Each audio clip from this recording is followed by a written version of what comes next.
오늘의 우리 에스라와 느헤미야 우리 함께 보도록 하겠습니다. 에스라와 느헤미야 함께 좀 보죠.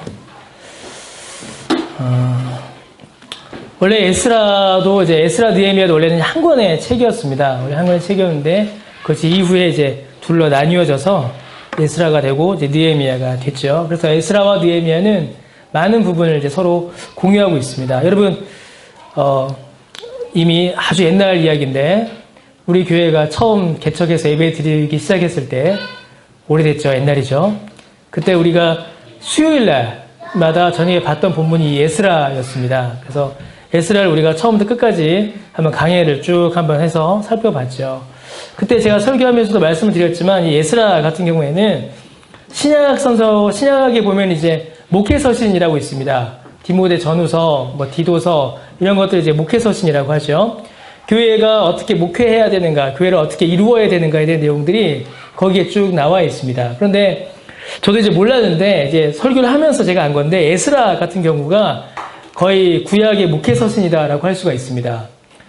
느헤미야도 물론 이제 그런 내용이 많이 있지만 특히 이제 에스라 같은 경우는 교회를 어떻게 이루어야 되고 교회가 어떻게 세워져야 하며 교회가 지향해야 될 바가 무엇인가, 교회가 어떻게 세워져야 되는가에 대한 내용들이 에스라에 아주 자세히 나타납니다. 그래서 제가 저희 처음 이제 교회 개척하고 주일 오전에는 요한일서, 수요일에는 에스라, 주일 오후에는 하이델베르크 그룹니다. 이렇게 쭉 살펴봤죠.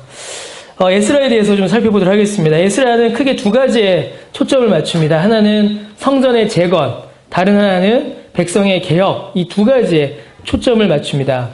우리 지난주에 살펴봤던 역대기도 성전에 초점을 맞췄죠. 하나님과의 관계가 어떻게 이루어져야 되는가, 앞으로 우리는 어떻게 살아야 되는가에 대한 답을 역대기 기자는 성전 중심으로 살아야 한다라고 답을 주었습니다. 그 역대기가 가졌던 역대기 신학, 역대기의 주제가 에스라로 자연스럽게 이어지고 있는 것을 볼 수가 있습니다.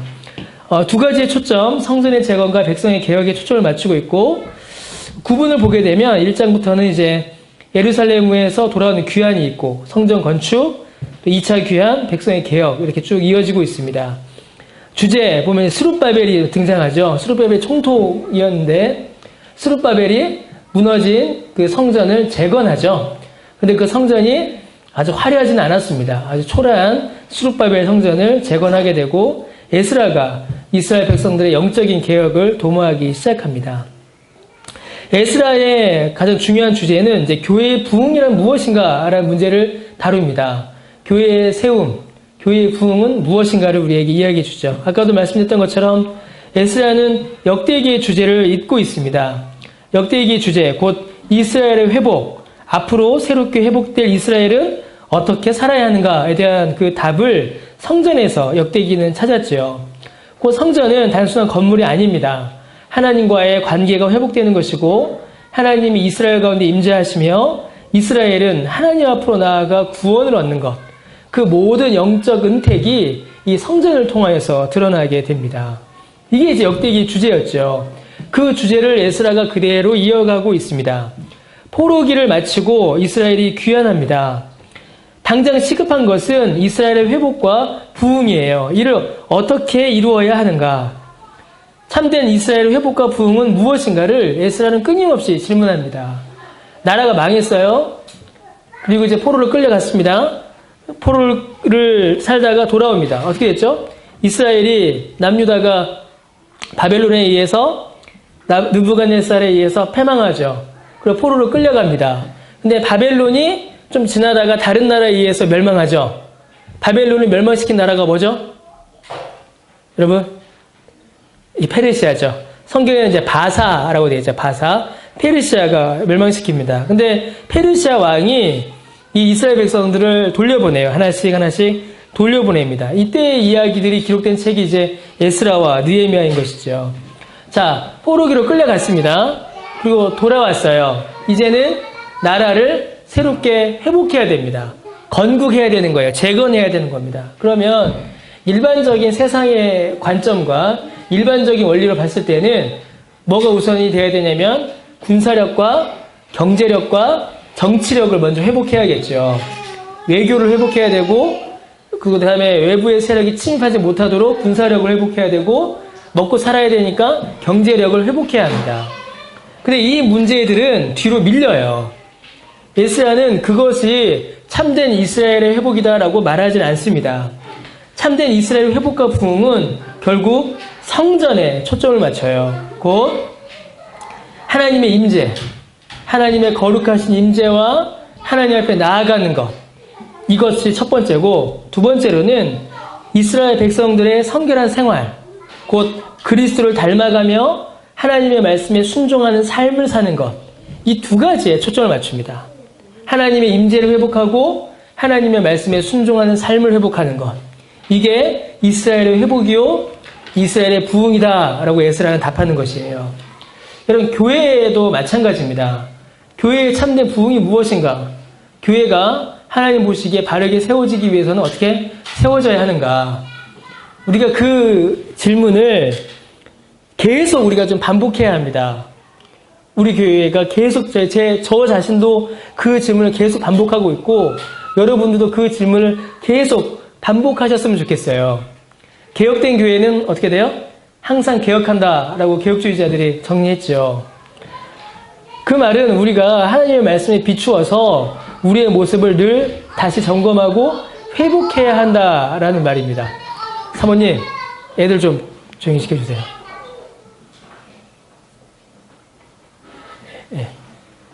네, 다시 돌아가세요. 단순히 어떤 겉으로 보이는 건물이라든가 제도라든가 조직이라든가 시설 같은 것들로 인해서 교회가 새로워지고 교회가 부흥되고 교회가 이루어진다라고 생각해서는 안 됩니다, 여러분.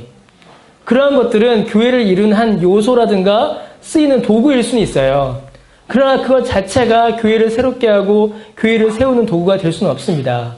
우리 교회는, 제 마음의 소원은, 제가 바라기는 우리가 처음 교회가 모여서 처음 예배했을 때의 그 마음들, 그 생각들을 초심이라고 하죠. 쉽게 얘기해서 잊지 않았으면 좋겠다라는 마음을 저는 계속 합니다.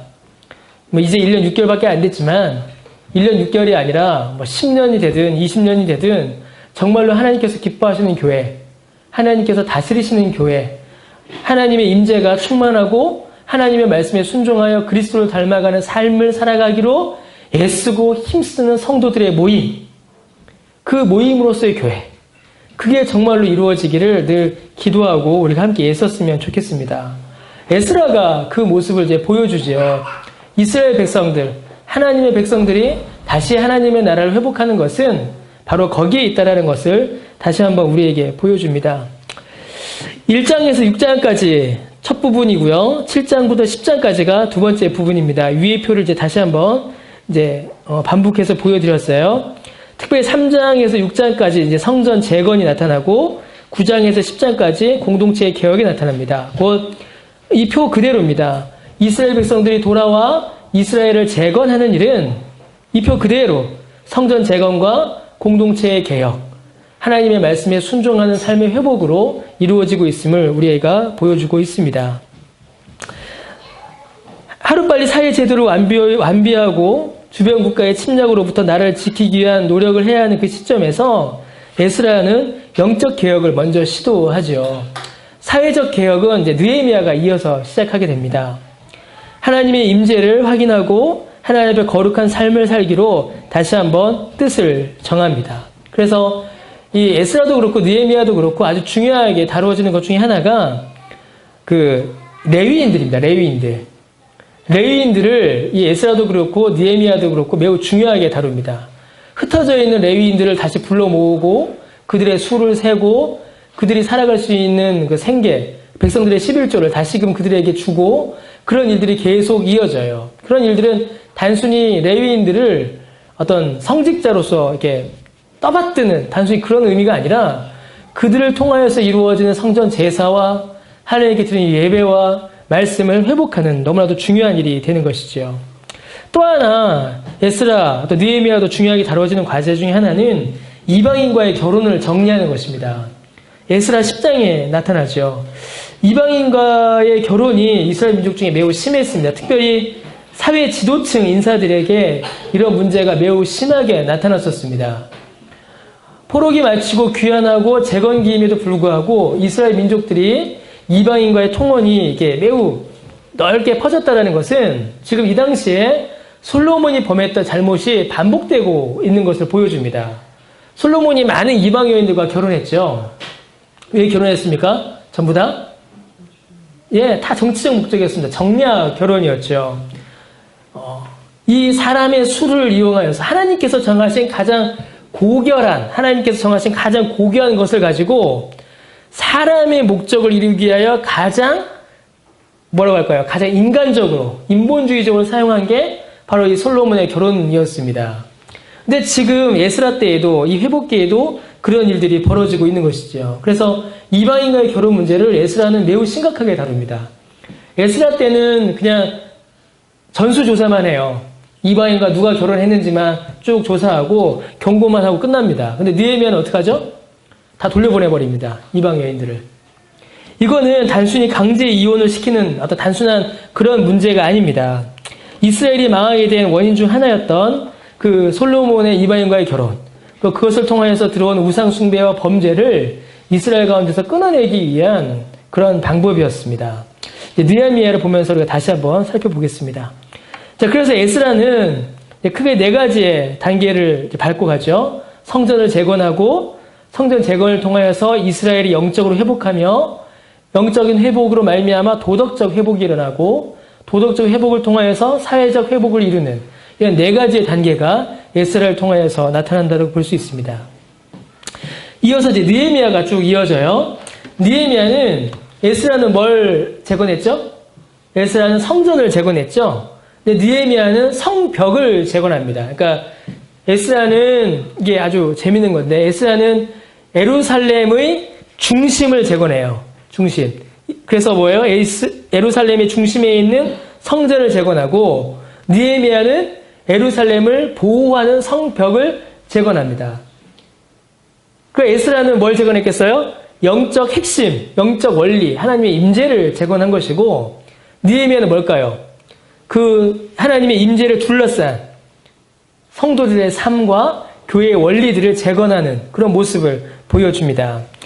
느헤미야를 좀 보죠. 느헤미야도 2가지의 초점을 맞춥니다. 성벽의 재건과 백성의 회복에 초점을 맞춰요. 성벽 재건을 준비하고 재건하고 언약을 갱신하고 언약에 순종하기로 결정합니다.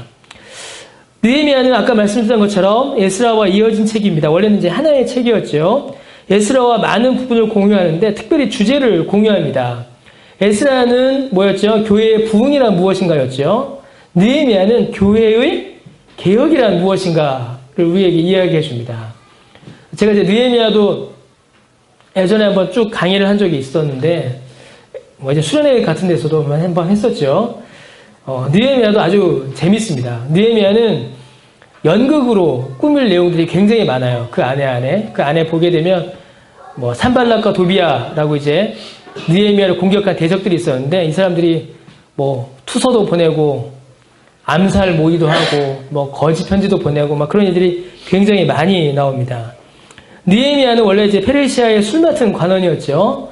1차, 2차 귀환이 에스라 때 있었고 느헤미야 때 3차 귀환이 있는데 이 3차 귀환 때의 지도자입니다. 원수들의 많은 공격에도 불구하고 52일 만에 무너진 예루살렘 성벽을 재건하게 돼요. 그래서 느헤미야 1장, 뭐 2장 이렇게 보게 되면은 이게 느헤미야가 성벽을 재건하기 전에 그 성벽이 얼마나 약했는지 말을 타고 지나갈 수 없을 정도로 그 성벽이 약했다. 이렇게 재건하고 있습니다. 완전히 이제 무너져 버렸던 것이죠. 그런데 느헤미야는 52일 만에 이 무너진 예루살렘 성벽을 재건하게 됩니다.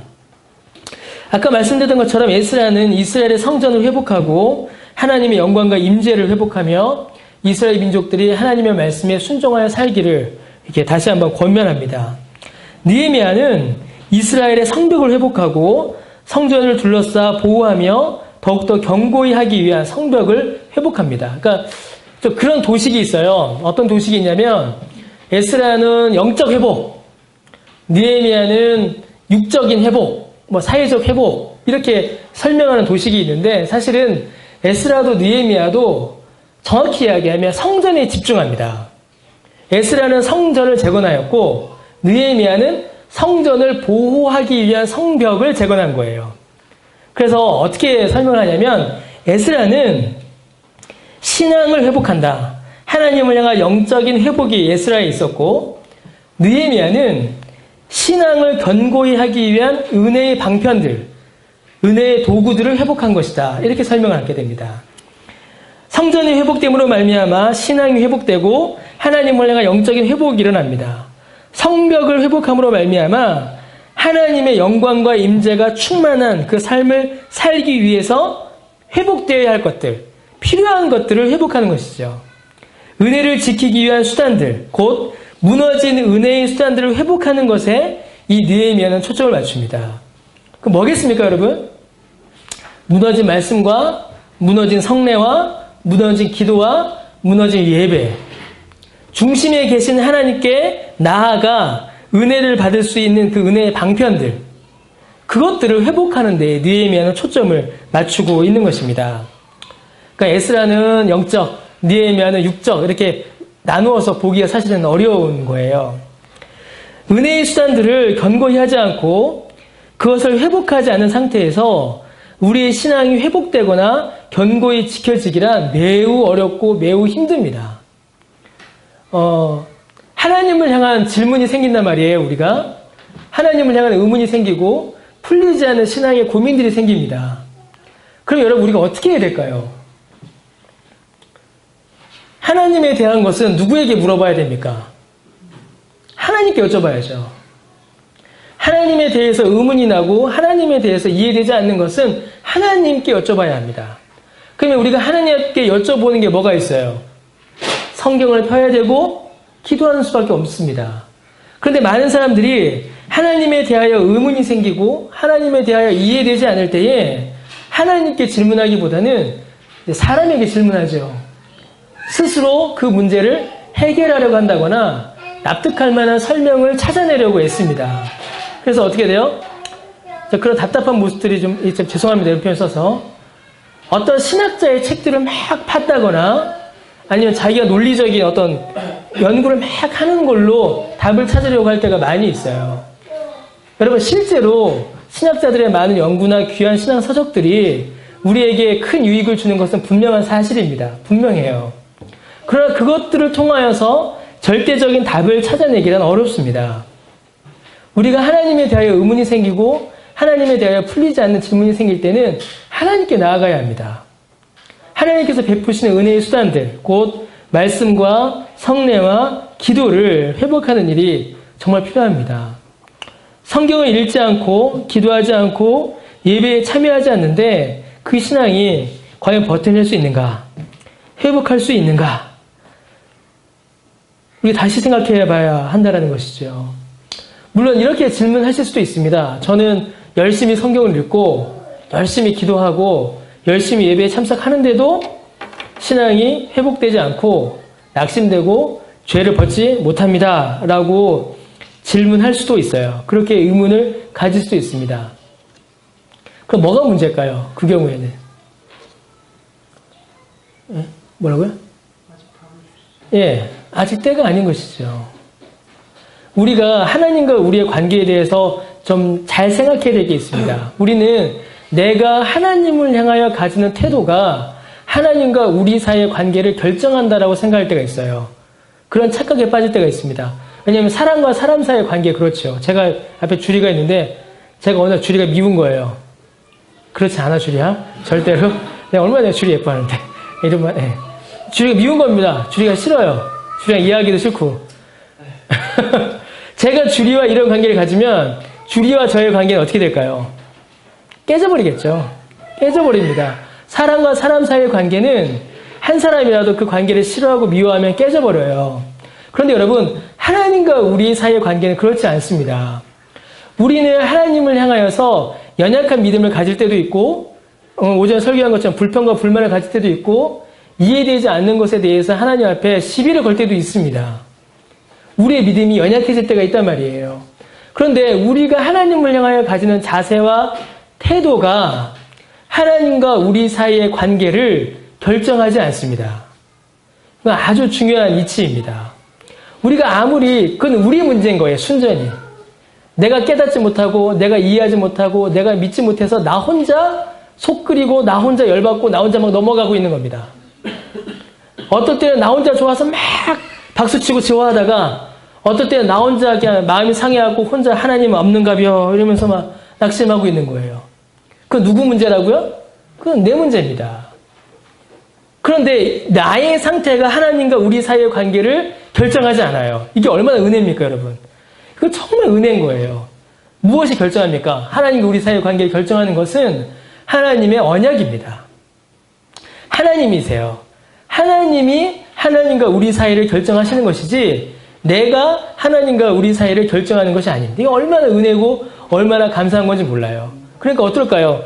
우리가 하나님을 향하여서 불신앙을 이야기하고 우리가 하나님을 향해서 불평을 한다 하여도 우리를 향하신 하나님의 사랑은 동일한 겁니다. 하나님의 자녀됨은 취소되지를 않는 거예요. 그러면 하나님께서는 우리에게 늘 뭐예요? 아주 상투적인 표현이지만 우리에게 은혜 주시기를 늘 기다리고 계신 겁니다. 늘 우리에게 은혜 주시려고 항상 준비되어 있는 상태이신 거예요. 그러면 우리가 어떻게 하면 됩니까? 우리에게 주신 은혜의 방편들을 견고히 잘 사용하면 되는 것이에요. 열심히 사용하면 되는 것이고 부지런히 사용하면 되는 것입니다. 이게 웨스트민스터 소요리 문답에서 성도들에게 제안하는 성도의 삶이에요. 주께서 베푸신 은혜의 방편들을 열심히 부지런히 사용하는 것. 이게 신자의 삶이 되는 것이죠. 느헤미야는 바로 그 은혜의 방편들을 우리가 회복해야 된다라는 것을 우리에게 알려줍니다. 그러다 보니까 자연스럽게 어디에다 맞출까요? 느헤미야 역시 말씀이 회복되는 것에 초점을 맞춥니다. 그래서 에스라를 부르죠. 느헤미야가 에스라를 불러서 율법을 이스라엘 민족들에게 모두에게 선포하게 합니다. 그러니까 어떤 일이 벌어져요? 에스라가 율법을 읽으니까 낭독하니까 백성들이 옷을 찢고 통곡하고 울며 자복하며 하나님 앞에 회개하고 그 언약을 새롭게 하는 일들이 벌어지게 됩니다. 성경 전체를 통해서 가장 영광스럽고 감격스러운 장면을 뽑아라 그러면 이제 에스라 8장이에요. 느헤미야 8장이에요. 에스라가 와서 율법을 낭독하고 이스라엘 백성들이 그 말씀 앞에 자복하는, 그 말씀 받기를 사모하는 그 일들이 나타납니다. 몇 가지 더 이제 느헤미야가 이 일들을 이루기 위해서 수고하고 노력한 모습들이 있습니다. 느헤미야는 구체적인 행동들을 행해요. 느헤미야는 몇 가지를 하는데 첫 번째는 이제 월급을 받지 않습니다. 자신이 먼저 솔선수범을 하죠. 그래서 자신에게 오는 양식과 월급들을 이제 이스라엘 백성들에게 돌려주는 일들을 많이 하고, 또 아까 말씀드린 것처럼 그 율법을 선포하는 일을 하게 되고, 또 아까 에스라 때 얘기한 것처럼 이방 여인과의 혼인을 구체적으로 정리합니다. 에스라는 그냥 전수조사만 했는데 느헤미야는 이방 여인들을 돌려보내요. 느헤미야 13장 30절에 보면 이제 이방 사람들을 떠내보냈다라는 이야기가 나옵니다. 근데 왜 이렇게까지 해야 하는가? 왜 이렇게까지 해야 하는가? 성경에 보면은 이방 여인임에도 불구하고 이스라엘로 시집와서 은혜의 자리에 오른 사람들 있죠? 누가 있습니까? 그분이요. 룻이 그랬고, 또 다말이 그랬고, 또 누가 그랬죠? 여기 여리고 성벽에 있었던 라합도 그랬고, 이방인이고 아주 더러웠고 창녀였음에도 불구하고 은혜의 회중 안으로 들어와서 새롭게 된 여인들의 기록이 분명히 성경에는 있습니다. 그러면은 이 느헤미야 때는 왜 그렇게 하지 않고 이방 여인들을 내보냈느냐라고 질문해 볼 수가 있어요. 누구 문제겠습니까? 여인들의 문제겠습니까? 이스라엘의 문제겠습니까? 이스라엘의 문제입니다. 이스라엘의 문제. 이스라엘이 영적으로 충분한 뭐라고 할까요? 맷집이라고 해야 되나요?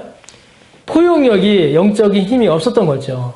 가장 분명히 드러나는 게 느헤미야 13장 24절입니다. 느헤미야 13장 24절에 보면은 이스라엘 백성들이 이방 여인들과 혼인하여서 아이를 낳아요. 근데 이 아이들이 어떻게 해요? 유다 말을 못합니다. 히브리어를 하지 못하는 거예요. 아람어를 하지 못하고 무슨 말만 해요? 이방의 언어들만 할 줄 아는 겁니다. 엄마들이 무슨 말만 가르친 거예요? 자기 나라 말만 가르치고 유대어, 히브리어를 가르치지 않은 것이죠. 그게 무슨 말입니까? 단순히 언어가 통하지 않는다는 문제가 아니라 하나님의 말씀이 신앙 교육이 아이들에게 전혀 이루어지지 않았다라는 것을 의미합니다. 이건 여인들의 문제가 아니라 이스라엘 남자들의 문제요, 이스라엘 회중의 문제인 것이죠. 하나님의 말씀이 이스라엘 사회에서, 유대 사회에서 사라져버린 겁니다. 이 일을 느헤미야가 정리한 것이죠. 하나님의 말씀을 다시 한번 회복하고 이스라엘 민족이 하나님 말씀 앞에 바로 서게 하기 위하여 이런 일들을 진행해 나간 것입니다. 결국 느헤미야 전체를 통하여서 교회의 개혁이란 무엇인가 라는 질문을 하게 되는데 그 답은 은혜의 방편들을 새롭게 하는 것으로 마무리됩니다. 곧 진리, 하나님의 말씀을 새롭게 하는 것, 하나님께 드리는 예배를 새롭게 하는 것, 성례를 새롭게 하는 것으로 그 마무리가 되는 것이죠. 여러분, 교회 개혁이 무엇이겠습니까? 교회 개혁. 요즘에 교회 개혁에 대해서 많은 말들을 하십니다. 교회 개혁을 사회 윤리적 개혁으로 이제 말씀하시는 분들이 많습니다. 워낙 교회가 도덕적으로 타락하여서 참 안타까운 일이죠. 교회가 워낙 도덕적으로 타락해 놓으니까 사회적인 개혁, 윤리적, 도덕적 개혁이 교회의 개혁인 것처럼 이렇게 보이고 그렇게 말하기도 합니다. 그렇게 말하는 것에 대해서 그거 아닙니다 라고 말하기가 참 부끄러울 정도로 한국교회가 많은 타락과 많은 도덕적인 범죄를 범하고 있죠. 그러나 여러분, 교회의 참된 개혁은 진리의 회복입니다.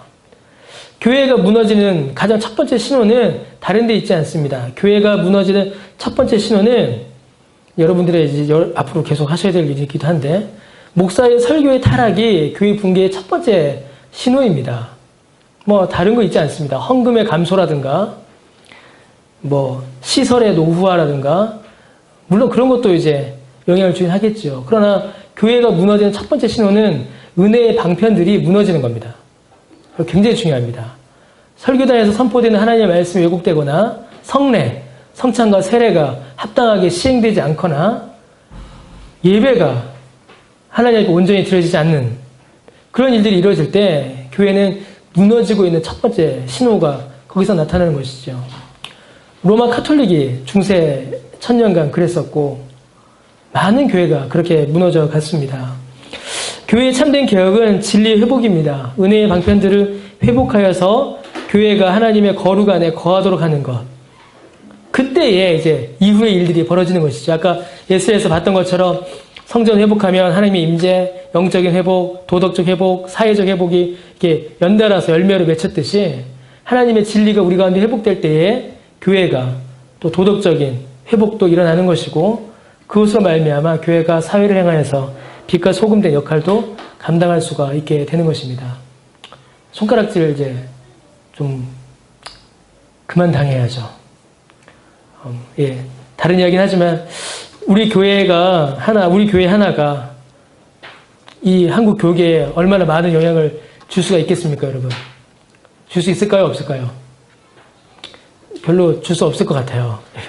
그렇죠? 작은 교회니까. 그런데 저는 참 되게 놀라운 건데 이제 생각보다 이제 우리 교회에 대해서 이렇게 저렇게 아는 분들이 많이 계세요. 그래서 참 보편교회구나라는 생각을 좀 하게 됩니다. 교회의 영향력, 교회의 어떤 이름, 교회의 힘은 교회의 규모에 있지 않습니다. 큰 교회라고 해서 많은 일을 하고 많은 영향을 주고 작은 교회라고 해서 작은 영향을 주고 아무 보잘것없다라고 말할 수 없습니다. 하나님께서 우리 교회도 사용하시고 큰 교회도 사용하시는 것이죠. 그럼 우리 교회가 좀 그런 교회로 좀 이제 커갔으면 좋겠다라는 생각을 좀 하게 됩니다. 그래서 좀 모범이 되고 이제 1년 반밖에 안 됐지만 10년이 되고 20년이 됐을 때에 정말 우리 교회를 보고 우리 교회가 다른 교회들이, 다른 신학생들이, 다른 목사님들이 혹은 다른 성도들이 모범으로, 모델로서 볼 수 있는 우리 에스라와 느헤미야처럼 바른 교회를 세워지는 일들이 있기를 좀 바랍니다. 한번 느헤미야도 한번 다시 한번 강해를 하고 싶네요. 여기까지 보도록 하겠습니다.